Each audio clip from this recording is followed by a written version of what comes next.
Hello friends, அந்த நம்ம என்ன பார்க்க போகிறோம் அப்படின்னா, அனானிஸ்ல படிக்கிற செமஸ்டர் எக்ஸாம் ஸ்டூடெண்ட்ஸ் உங்களுக்கான ப்ராக்டிக்கல் எப்போ வரும், ஸோ ப்ராஜெக்ட் எப்போ இருக்கலாம், ஸோ அதுபோக ரீவால்யூஷன் ரிசல்ட் எப்போ வரும், ஃபோட்டோ காப்பி நான் அப்ளை பண்ணிட்டேன் எனக்கு எவ்வளோ நல்லா வரும் அப்படின்னு சொல்லி நிறைய சில டவுட்ஸ் வந்து கேட்டீங்க. இதுக்கு முன்னாடி எப்படி பப்ளிஷ் பண்ணியிருக்காங்க, எந்த மாதிரி டேட்ஸில் வந்திருக்கோ அதே மாதிரி நான் இந்த டைம் ப்ரிடிக்ட் பண்ணி உங்களுக்கு நான் சொல்ல போகிறேன். இந்த டைம் அந்த மாதிரி வந்தாலும் வரலாம். ஸோ என்னோட ஓன் ஒப்பீனியன்ஸ் அது என்ன அப்படிங்கிற பார்ப்போம். ஸோ அங்கே எடுக்கலாம் போகலாம். ஓகே ஃப்ரெண்ட்ஸ், ஃபர்ஸ்ட் இடத்துல பார்த்தீங்க அப்படின்னா அனானிஸ்ல படிக்கிற செமஸ்டர் எக்ஸாம் ஸ்டூடெண்ட்ஸ் உங்களுக்கான ப்ராக்டிக்கல் எக்ஸாம் எப்போ இருக்கும் அப்படின்னு சொல்லி நிறைய பேர் கேட்டுட்டு இருந்தீங்க. ஸோ இதுக்கு வந்து நான் போன டைம் இருக்கிறத கம்பேர் பண்ணி சொல்கிறேன். அதாவது ஏப்ரல் மே 2025 எப்படி வச்சிருந்தாங்க அப்படின்னு சொல்லிட்டு. ஸோ ஸ்லாட் 1 ஸ்லாட் 2 பொறுத்த வரைக்கும் 24 மேலேருந்து 27 மேவும் 28 மேலேருந்து 31 மேவும், அதாவது கண்டினியூவாக ஞாயிற்றுக்கிழமை கூட இருந்த மாதிரி இருந்துச்சு போன டைம். ஒவ்வொரு இதுக்கும் 4 நாள் வந்து இருக்கும், எப்போ நடக்கிற மாதிரி தான். ஸோ இந்த டைம் நம்மளுக்கு எலெக்ஷனுக்கு அப்புறம் நம்ம எதிர்பார்க்கலாம் அப்படின்னு சொல்லிட்டு நான் எதிர்பார்க்குறேன். அது போக போன டைம் லாஸ்ட் ஒர்க்கிங் டே வந்து 30 மே, இந்த டைம் 30 ஏப்ரல். இது எல்லாமே உங்கள் அகாடமிக் ஷெட்யூலில் நீங்கள் பார்த்தீங்கன்னா தெரிஞ்சிருக்கும். ப்ராஜெக்ட் பொறுத்த வரைக்கும் பர்டிகுலராக போன டைம் வந்து இந்த பிஇ பிடெக் ஸ்டூடெண்ட்ஸ்க்கு ஒரு சர்க்குலர் மாதிரி வரல.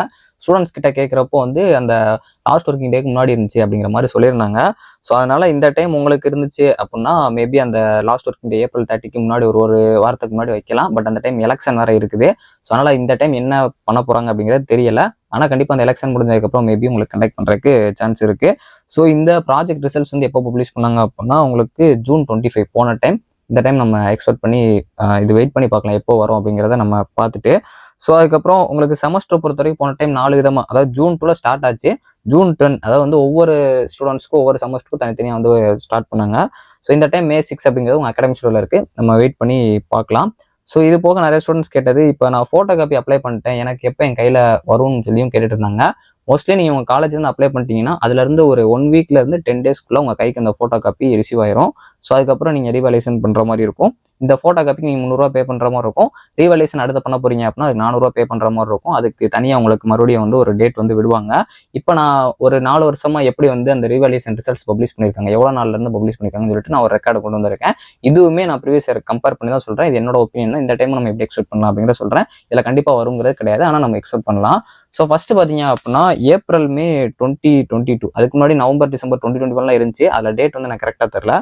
ஸோ இதில் வந்து நீங்கள் ஏப்ரல் மே 2020 பார்த்தீங்க அப்படின்னா உங்களுக்கு 10th செப்டம்பர்ல இருந்து 13 செப்டம்பர் வரை கொடுத்துருக்காங்க. அக்டோபர் 1 ரிசல்ட்ஸ் வந்து பப்ளிஷ் ஆச்சு. கிட்டத்தட்ட ஒரு 18 நாள் ஆச்சு. அப்படியே ஒவ்வொரு நாளாக பார்த்துட்டு வந்தீங்க அப்படின்னா உங்களுக்கு இதில் வந்து பேஸ் 1 பேஸ் 2ங்கிறது பார்த்தீங்க அப்படின்னா அந்த ஏப்ரல் மே 2025 மட்டும், அதாவது 25 24 பார்த்தீங்க அப்படின்னா ஃபைனல் இயர் ஸ்டூடெண்ட்ஸ் மட்டும் கொஞ்சம் சீக்கிரமாக பப்ளிஷ் பண்ணுவாங்க. அதனால அவங்களுக்கு பேஸ் 1 வரும், அடுத்து பேஸ் 2 வரும். அதனால தான் பேஸ் 1 பேஸ் 2 கொடுத்துருப்பேன். ஒரு சில இடத்துல எனக்கு டேட்ஸ் கிடைக்கல, அதனால தான் நான் அப்படியே கொடுத்துருக்கேன். ஸோ இப்போ லாஸ்ட்டாக நீங்கள் பார்க்க வேண்டியது, ஒரு கடந்த ஒரு 3 செமஸ்டர் பார்த்தீங்க அப்படின்னா ஒரு 15 டேஸ் 20 டேஸ் இதுக்குள்ளே வந்து ரிசல்ட்ஸ் வந்து பப்ளிஷ் பண்ணியிருக்காங்க. அதனால் இந்த டைம் நம்ம வந்து ஒரு 20 டேஸ்க்குள்ளே பார்த்தீங்க அப்படின்னா இந்த ரிசல்ட்ஸ் வந்து நம்ம எக்ஸ்பெக்ட் பண்ணலாம். ஸோ இதோட டேட்ஸுமே வந்து கரெக்டாக வந்து தெரியலை. ஸோ நம்ம வெயிட் பண்ணி பார்க்கலாம். நான் வந்து இந்த இதுக்குள்ளே வரலாம்னு சொல்லிட்டு ஒரு கெஸ்ஸிங் வந்து வச்சுருக்கேன். ஸோ ரிவால்யூஷன் ரிசல்ட்ஸ் பொறுத்த வரைக்கும் ஸோ பார்க்கலாம். இது எல்லாமே என்னோட ஓன் ஒப்பீனியன் தான். இதுக்கு முன்னாடி எப்படி பப்ளிஷ் பண்ணியிருக்காங்களோ அதை கம்பேர் பண்ணி தான் சொல்லியிருக்கேன்.